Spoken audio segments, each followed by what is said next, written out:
siblings of narcissists, psychopaths, or sociopaths. What's your experience?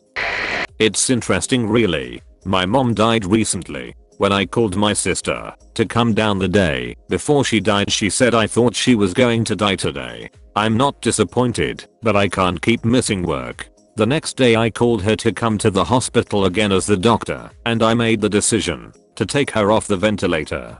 On the phone she said, well, can we pull out the tube as soon as I get there, because I have plans tonight. She also proceeded to ask me for rent money that day, as I also live with her. The things they say and don't realize how messed up it is really baffling. My condolences. Damn. I feel bad every day about not being there for the moment my dad passed. I remember telling my mom I can't watch it on the phone and feeling like such a piece of but hearing about people like this make me realize I had a more normal reaction than that at least. My daughter was hit by a drunk driver when she was 12 and nearly died. She was in a coma for 2 weeks, and I was there all day every day, except to go home to shower and change. My sister decided that when I was at the hospital was the perfect time for her and her druggy girlfriend to jimmy the sliding door off the track, break in and steal everything she could find. Jewelry, my camera, and yes, my daughter's piggy bank. The stole the piggy bank from a comatose kid. I'm so sorry. I hope that your daughter is doing better now and that your terrible sister has left you all alone. Thank you. That was many years ago, and my daughter survived and is a mom herself now. Thankfully she doesn't really remember much of the accident or aftermath. The sister is still around when she isn't in jail. She lives with my mother, who refuses to force her to deal with her because enabling her has gotten us so far, but luckily I only have to deal with her when I visit mom. Or I get that she's done something stupid, or I cannot deal with her anymore calls. My sister has never been diagnosed with narcissism or a personality disorder other than OCD, but when we were younger she often enjoyed telling people, before I met them, that I had a difficult relationship with the truth, so that they wouldn't want to be around me. I had the reputation of a liar and no friends for most of my preteen years, and she was popular in our homeschool group until she left and got into high school. After she left, I still didn't have friends, but neither did she, and she blamed me for it during her frequent temper tantrums. She would throw things, scream, cry, and threaten me with kitchen knives on a pretty regular basis. All of a sudden, the year that I turned 17 and she turned 21, the tantrums stopped and she got engaged. He moved in with us, the tantrums started again, and for once I wasn't the target. The worst fight there had happened when she caught him looking at a photo of a bikini model, which she considered cheating. She hit him full force with an open palm, and when our mum saw, she threatened to kick her out if she hit him again. They got married, moved out, and divorced within a year of him enlisting in the army. He had to get away, somewhere with less violence. He heard Afghanistan was nicer than her place. When she threw a cup of hot tea at my face because I refused to show her something on the computer, or the time when she yelled at me for over an hour because I was really sick and had thrown up all over the bathroom sink, the same bathroom she had just cleaned. I stopped speaking with her over 7 years ago. My sister did something similar. She pulled extremely hot refried beans out of the microwave, a big bowl, and poured it on me. I was probably 6 and she was 10. I got massive burns from that. Another time we were arguing over who was going to ride our shared bike, and she got so mad she shoved the handlebar in my face, and it knocked my 2 front teeth. I had to get metal caps over top of them, and was so embarrassed. Holy hell, that's terrible. Like nasty magma. Brother believes the world is his oyster, and that friends and family and loved ones are his to control and exploit. He told a girl they are dating, and she should buy him a car and take him out for dinner. Brother has also tried to burn down our childhood home thrice because mom didn't give him the things he wanted. We were poor, and he knew that, but he honestly believes that he gets what he wants because that's how it should be. He also tried to sell my car. He still hounds me for the money he should have gotten if he sold it. Every story was progressively worse than the last. Holy sh*. I don't know. I feel like trying to burn down the family home 3 different times is kinda worse than selling someone else's car. You know it's the real deal when the word thrice gets involved.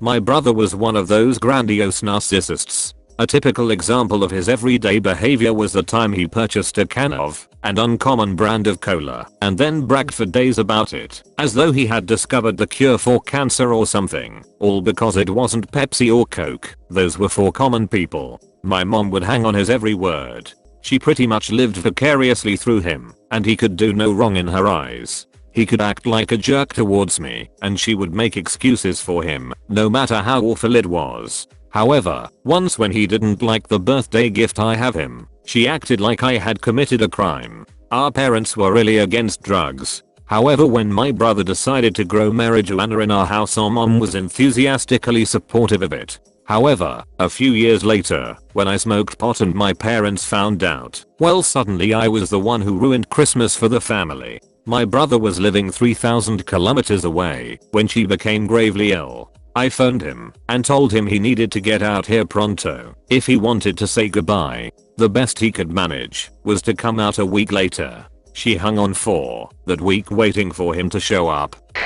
When I would visit her at the hospital and say, "I'm here mom," she would respond with, "I want your brother." She instructed the hospital staff to not tell me anything, so when I would ask how she was doing, I would get a "that's private confidential information" type of response. Meanwhile, my brother would phone the hospital daily and they would tell him everything about her care, from the medications she was on, her blood work levels, her treatment options. It was pretty much palliative by that point, and all that. I could not even get a "she slept well last night" from the nurses, but he could tell me her blood oxygen levels from 3,000 kilometers away. Every day that I talked to him, I would ask him if could not come out sooner. But he could never get away from work, even though he was one of the highest ranking people at his job. I took care of the house while she was in the hospital. I cleaned up all the diarrhea, did her laundry, took care of the bills, but wasn't a welcome visitor to her bedside. When he finally did show up, he visited her for a short while, then said, "Let's go for lunch" to me. She passed away as soon as we stepped out of the hospital. She hung on just to hear him say hello. Golden child syndrome. Your mom was the main problem. Your brother was the byproduct.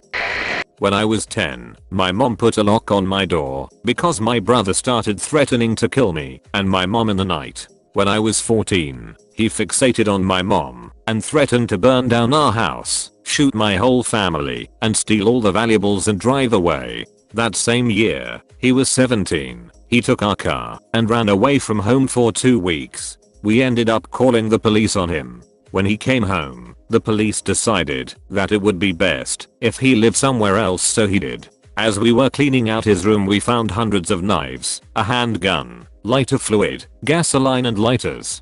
He sounds lovely. I bet he would just love baking. Lived an entire lifetime not being aware that it isn't normal to run to your bedroom and hide when dad gets home. That it isn't normal to be scared of your parents' reactions to, well, anything. Becoming a mom and having little kids that I just looked at and knew I could never beat them up for picking a flower, or shame them for not knowing how to hang a shelf, or throw grubs at them if they come outside, or throw potato salad at them if they say they don't want any. Yeah, it wasn't normal, and only just now am I realizing all of that. I know that pain, except it was my mom. Now that I'm an adult with a life of my own, I understand that my mom is just a product of her own upbringing. My grandma was abusive to her, but it doesn't excuse the fact that she copied her upbringing and pasted it to become my upbringing.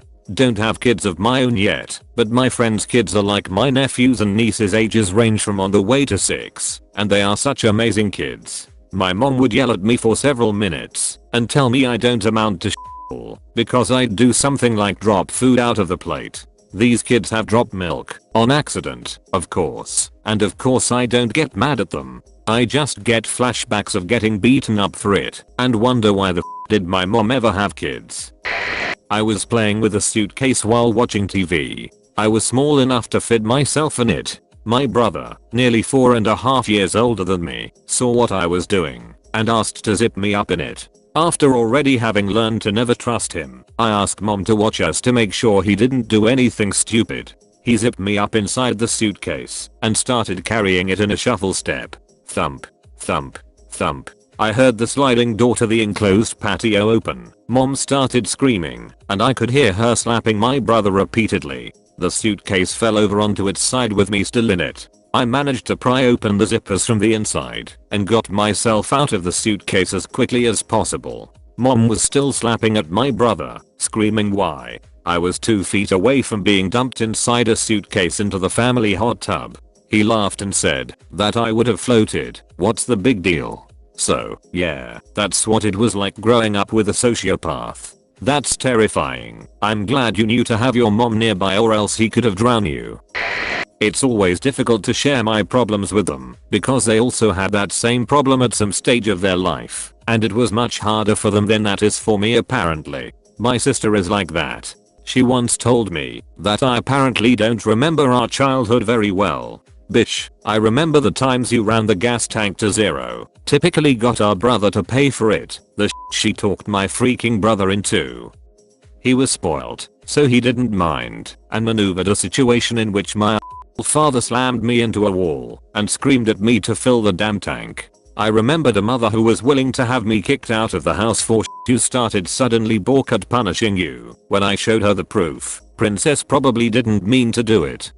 Yeah, that it totally can happen on accident, and it would have been so out of character for you. I won't say growing up as my father's kid was easy, but for that situation, she had it easy. I should have taken the sociopath route.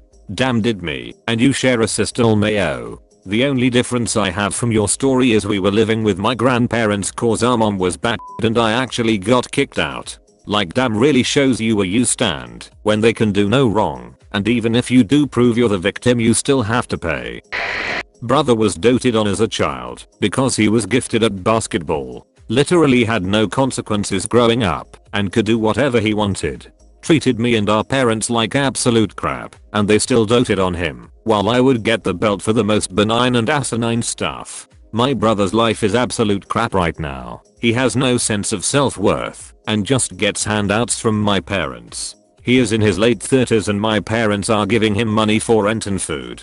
He wants everyone to feel sorry for him, and expects everything to be handed to him. He can't do anything on his own and guilt trips and manipulates my parents into doing whatever it is he needs doing for him or just giving him extra funds. He has no incentive to change and is content playing video games all day while my parents just enable his lifestyle. At holidays he just talks down to me and tries to make me feel bad about how difficult his life is. I could care less about him and have no desire to talk to him until he makes some serious changes in his lifestyle and life choices. The best revenge is living well. It's a wonderful expression. I just don't know how true it is. You don't see it turning up in a lot of opera plots. Ludwig, maddened by the poisoning of his entire family, wreaks vengeance on Gunther in the third act by living well. My sister has dialed down her act a bit after we have all spent a few years out of our aging NPD asshole father's house. I mostly remember a massive sense of entitlement that simply made no logical sense and would require a great deal of cognitive dissonance to explain. Like, she would never loan me things, CDs, EXC, but had no problem walking straight into my room, in front of my face, to take a bottle of body lotion to use on herself. She seemed to have no remorse for what her behavior did to others, so long as she got what she wanted out of the deal. Sometimes, she would just do and say mean and spiteful things for no reason. I talk to her from time to time. While is less of a self-involved sociopath, she still is insufferably self-righteous. Ugh, my sister was like that. I was never allowed to borrow her clothes, even when I asked, but she would go to my closet and take whatever she wanted. I ended up having a specific hanger for every shirt I owned.